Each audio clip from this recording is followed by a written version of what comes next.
अब चल जाम हमनी के सोता के अंत में जहाँ सोता खत्म हो जाए। काश के बहुत दूर से आइल बनी सन, के पोखरिया पारसा नेपाल से आइल बनी सन।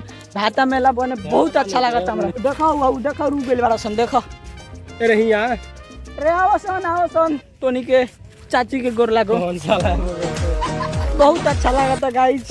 सरवा गाला दुख गइल बा, ओइ बेर से चिल्लाते नहीं। ए बेर मौसम बहुत अच्छा भइल भाई लगन तन के बता सकत तन के देखल मन यहाँ से सूरज न अभी मैं के रिकॉर्ड तनी साफ मस्त। अब के बादल साफ हरा भरा कसत हमनी भगवान से ई कहम सन के पानी ना पड़ो। पानी कब पड़ो जब होने से हमनी के जल झाड़ देम सन। अता जल झाड़े जाम सन तब से पड़ी न तो हमनी के माजा साफ बुनी में रमदम झमझम चलम सन। और साफ लाइफ में और का चाहिए बस दोस्त होके के पड़ल। बहुत अच्छा दोस्त जैसे है सब लोग। मगर तार मोबाइल के कैमरा अच्छे बा। अच्छा बा हां बवाल बा। यही से तो छौड़िया पटेले बा के यहाँ मतलब देखा गए। हां यार लड़की पटा ले तार लोग मोबाइल से हमनी बानी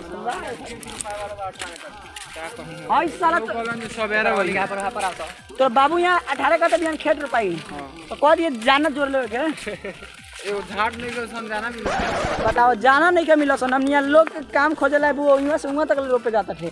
आई का तो जाना नहीं के मिला। चल बिकी अपनी देख सकता नहीं हमनी के सोता हुए जहाँ पानी बाटे और यहाँ पर चारों लोग बा पकौड़ी मन से खाया जाता है और में पकौड़ी खाई जाता है और खाई जाता है मजा होता है। पार्टी बल गई हई हरला हुआ हमनी का गेम में लोग रवि नाम के लड़के को हरला हुआ एक लाल नाम के लड़का हरला हुआ के गोटी में एक हई हरला हुआ एगो हई हरला हुआ तो उहे हमने जितने 40 रुपया कैमरा चले बस हजार तो 40 रुपया जितने सर तो क्या करने 20 रुपया का पकौड़ी या 20 रुपया का सब कितने से 80 का पर दुकान वाला ठग देला बा। हमनी के प्याज के नाम पर साला बांधा को भी बेचले बा।